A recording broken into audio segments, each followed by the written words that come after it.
बोलिए श्री राधा वल्लभ सरकार की जय। सद्गुरुदेव भगवान की जय। ना गुरुरधिकं तत्त्वं ना गुरुरधिकं तपः ना गुरुरधिकं ज्ञानं तस्मै श्री गुरवे नमः। ब्रह्ममुरारिसुरार्चितलिङ्गं निर्मलभाषितशोभितलिङ्गं जन्मजदुःखविनाशकलिङ्गं तत्प्रणमामि सदा शिवलिंगम।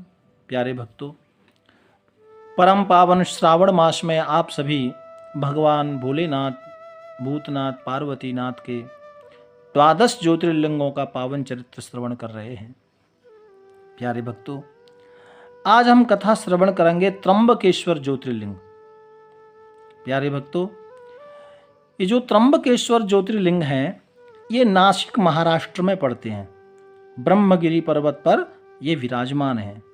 भक्तों, ये नासिक भी एक परम पावन तीर्थ हो गया, क्योंकि यहाँ ज्योतिर्लिंग विराजमान है, स्वयं शंभु विराजमान है। और कहते हैं भक्तों, ये जो भूमि है ना, ये बहुत पावन है, बहुत पवित्र है। यहाँ अमृत की बूंदें भी गिरी हुई हैं, इसीलिए यहाँ कुंभ का मेला भी लगता है। यह अमृत गिरा हुआ है एक विशेष दिन, इसलिए जब बृहस्पति का जब विशेष बृहस्पति देव ज्योतिष के अनुसार जब आते हैं, तो उस समय कहते हैं यहाँ समस्त देवता आते हैं।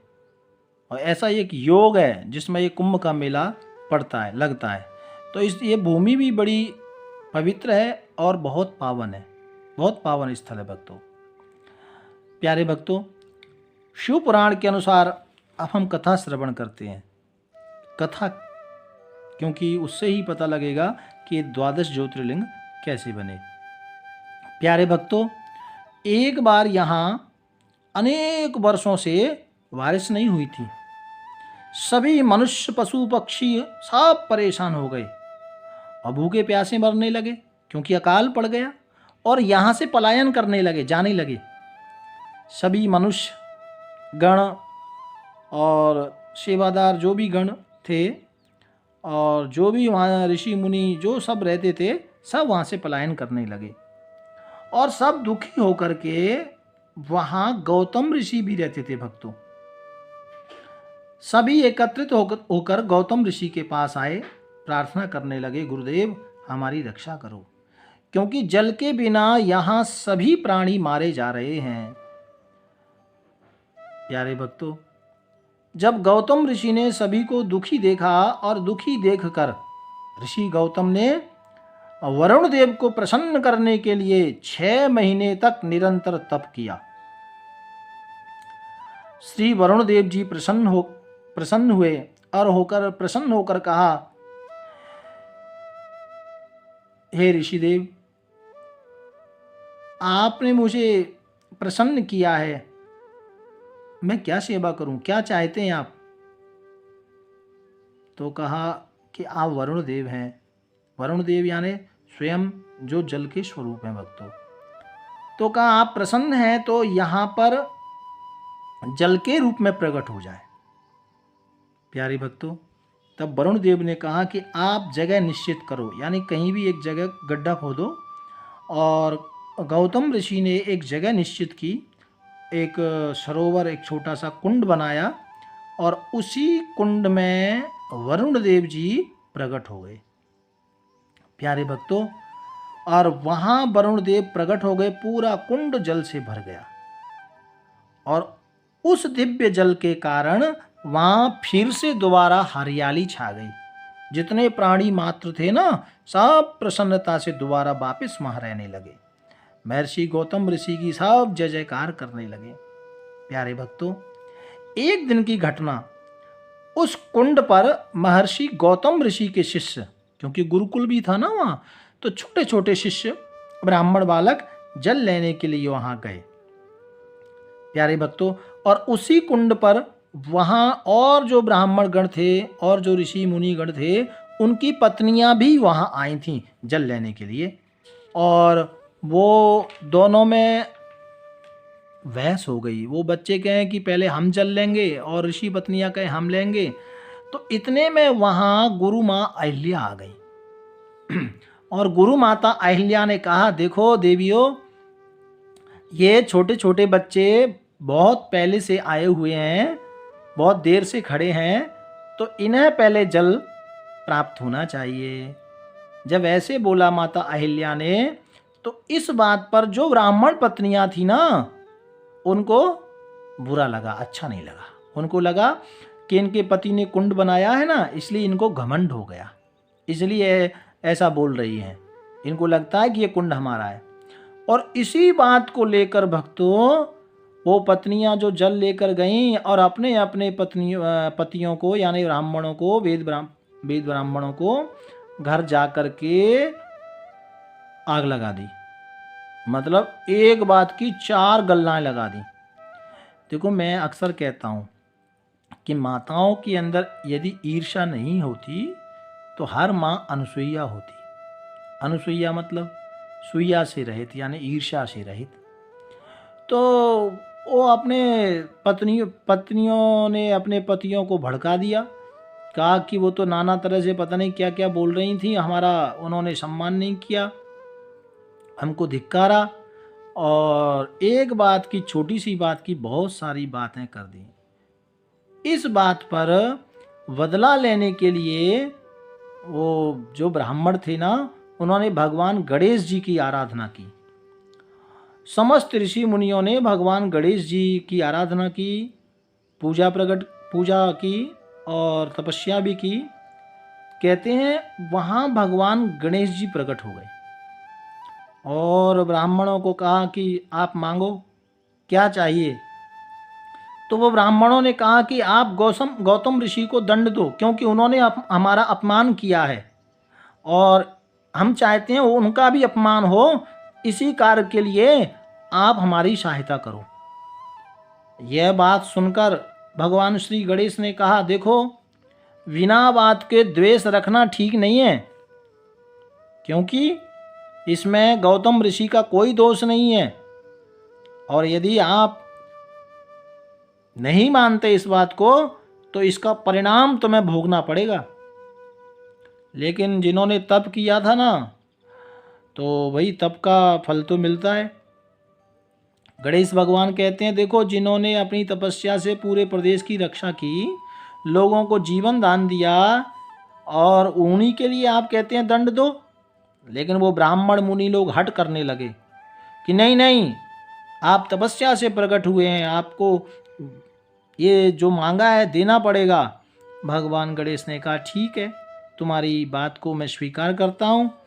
और तथास्तु कहकर प्यारे भक्तों, गणेश जी ने एक गाय का रूप लिया और गाय का रूप लेकर गौतम ऋषि के आश्रम में पहुंच गए। तो गौतम ऋषि के आश्रम में उत्थों धान खड़ी थी जो, और वृक्ष, फलदार वृक्ष खड़े थे। वहां जाकर के वो गाय बनकर गणेश जी चरवन करने लगे। गौतम ऋषि ने गाय को देखा तो अपने हाथ से घास लेकर के, और मुनि गाय के पास आए दौड़े दौड़े, और गाय को अपने हाथ से घास खिलाने लगे। जैसे ही घास का तिनका गाय के मुख तक गया, वो तुरंत गाय मर गई, क्योंकि वो तो गणेश जी की एक लीला थी। अच्छा, ये ब्राह्मण दूर से सब छुप के देख रहे थे कुटियाओं के पीछे। जैसे ही वो गाय मरी ना, सब निकल के आ गए और सब दौड़ पड़े। अब यहाँ गौतम ऋषि तो बड़े परेशान, लेकिन इतने में सारे ब्राह्मण देव वहां पर आ गए। बोले, तुमने गौ हत्या की है, तुम पापी हो, तुमने गौ हत्या की है, तुम यहाँ रहने योग्य नहीं हो, तुम यहाँ से चले जाओ। और नाना तरह से उनको कहने लगे भक्तों, और कहा कि तुमको यहाँ रहना नहीं है, तुम यहाँ रहोगे तो हमारे पितृगण, हमारे देवगण हमारी पूजा को ग्रहण नहीं करेंगे। हम जो यज्ञ करते हैं उस यज्ञ की आहुति अग्नि देवता ग्रहण नहीं करेंगे, क्योंकि तुम गौ हत्यारे हो। तो गौतम ऋषि क्या करें? प्यारे भक्तों, वहां से थोड़ी और थोड़ी दूर जाकर गौतम ऋषि निवास करने लगे। तो वहाँ भी ये लोग पहुँच गए। बोले इस एरिया में तुम्हें रहने का कोई अधिकार नहीं है, यहाँ से भी तुम चले जाओ, क्योंकि तुम गौ हत्या करने वाले हो, तुम्हें यहाँ रहने का कोई अधिकार नहीं है। और तब गौतम ऋषि ने हाथ जोड़कर कहा, हे मुनियो, हे ब्राह्मणों, ठीक है मुझसे पाप हो गया, लेकिन आप ही बताओ ऐसा मैं क्या करूं जिससे इस पाप से मेरी मुक्ति हो।